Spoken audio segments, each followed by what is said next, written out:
Hey guys, Rodney for Suspension Geek, and I'm gonna show you how to assemble your Viking shocks, and we'll talk a little bit about these particular shocks. Quick unbox, as you see.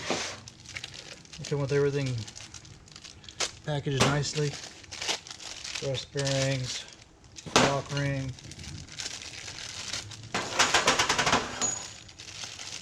nice kit. Like jewelry. Oh, there's the bearings and the shims right here. We'll talk about these in a second. Very cool.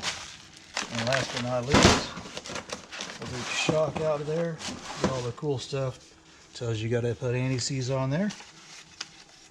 Here's your warning. There's your tuning guide. That's kind of cool. And then it talks about your shocks. Those come in the box. There's your shocks. And so, first things first, what you're gonna need is a real simple snap ring tool, locking ring tool. I use the one from Channel Lock. You can get this at Lowe's or Home Depot or anybody. And you get these little locking rings, and this is what holds the bearings in. As you can see, this shock comes kind of unassembled and nothing in the holes. So inside of these, if you get a little close up, you can see there's a little groove on both sides, dual grooved in there. I don't know if you can see it very well. And that's what, in those grooves, goes this little snap ring. Let's see if we can get that in there. All right.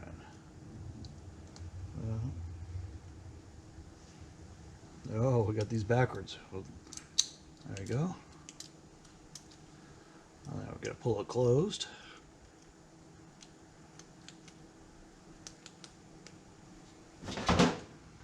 Okay. Snaps inside there. Right inside that little groove. Usually push it into place a little bit. There we go. You'll hear it snap in when it goes in. That was it. Now that snap ring is completely in that groove. That's designed to hold a bearing in place from one side. Take your bearing. Sometimes these are tough to get in because it's such a tight fit. So you kind of can wiggle it, rotate it just a little bit, get it go in.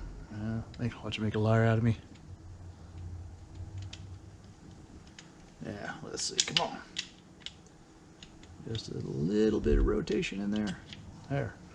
Just went and slides right in. Take your second clip.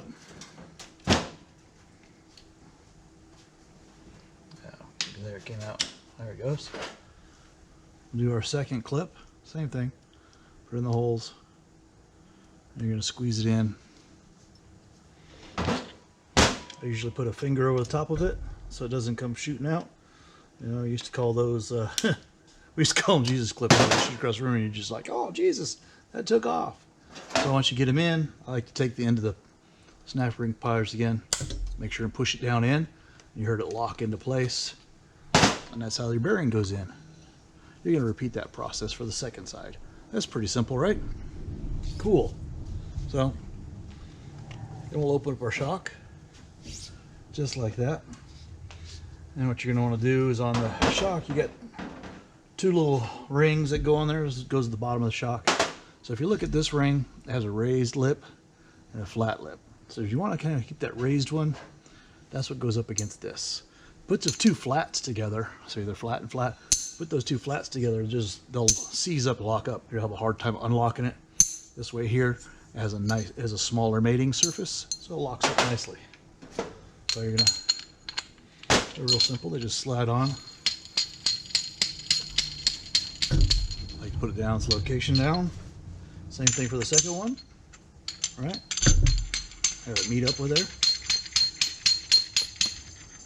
All right, so what we're going to do, we got this cool called Torrington thrust bearing. It's actually a roller bearing, as you can see. It's got two metal sides, and that goes on a shock like that. And the spring sits down on top of that. So we're going to get the spring out real quick. We'll talk about why you kind of use that.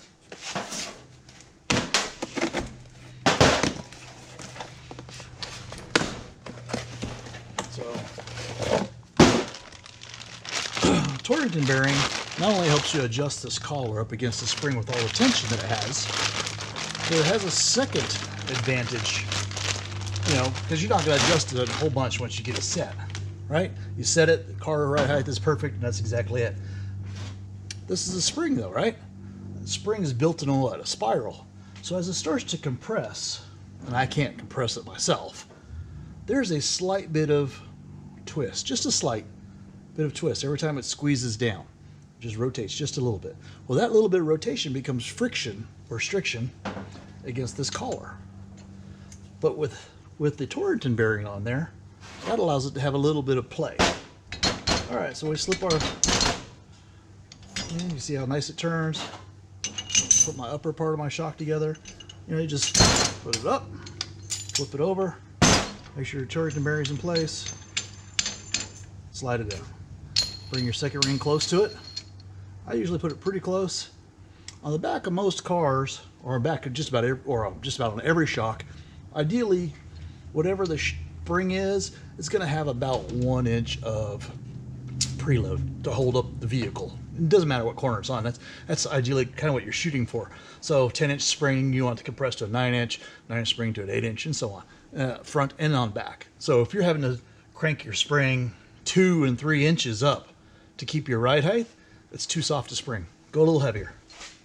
So what happens is when you start cranking up like that, all these little coils get close together. As the car rides and bottoms out, coils can touch each other. They call it coil bind, and you can have an issue. So add yourself about 1 inch preload. All right, you got your old collar, you're holding it in place. We just turn this collar down. There's about 1/2 inch. We'll go ahead and go with the whole inch. Locked it in. That's it. That shock and this Torrington bearing basically ready to go in the car. So another cool piece that you see here, a little sleeve. All my shocks that we sell, I order the largest sized bearing possible with the, as you see, a larger sleeve. It's always available.